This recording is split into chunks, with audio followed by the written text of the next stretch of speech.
রাজ্যের ত্রিপলিনী সরকার অন্যতম শরিক তিপ্রামাতা তথা ওয়ান মেন পার্টির তিপ্রামাতা দলের সুপ্রিমো প্রদ্যুৎ কিশোর দেববর্মন প্রতিনিধি যে বক্তব্য রাখেন তা হলো থানসা।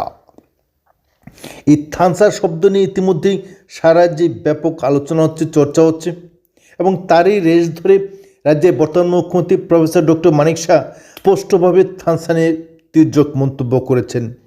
তিনি থানসার অর্থ কী, এর ব্যাপকতা কী, এ নিয়ে নতুন করে ব্যাখ্যা প্রদান করেছেন তথাকথিত তিপ্রামাতা দলের সুপ্রিমোর সেই বক্তব্যের পাল্টা বক্তব্য হিসেবে। এবং তিনি থানসা শব্দের ব্যাপকতা নিয়েও আলোচনা করেছেন। প্রকৃততেই থানসা কি তিনি মুখ্যমন্ত্রী যে বক্তব্য রেখেছেন তা নিয়ে ইতিমধ্যেই তিপ্রামাতা দল ব্যাপক গুঞ্জন সৃষ্টি হয়েছে।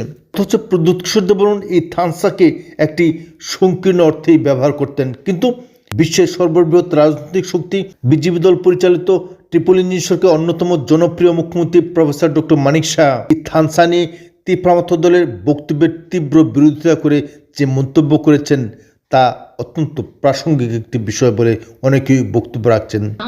আমি একটা ওদের যে পুজো হয় সেখানে আমি গিয়েছিলাম, সেখানে প্রায় 20,000-এর উপরে এই সম্প্রদায় আছে। এখানে অনেকে জানে না, জনজাতি গোষ্ঠীর বহু লোক জানে না। আমরা ওই সব লোকের সবার আমরা থানসা চাই, আমরা কোনো কমিউনিটির থানসা চাই না। জনজাতিদের মধ্যে এই যে 40+ আমি বললাম তাদেরও আমরা থানসা চাই। 1, 2, 3, 4 নিয়ে আমরা কিন্তু থানসা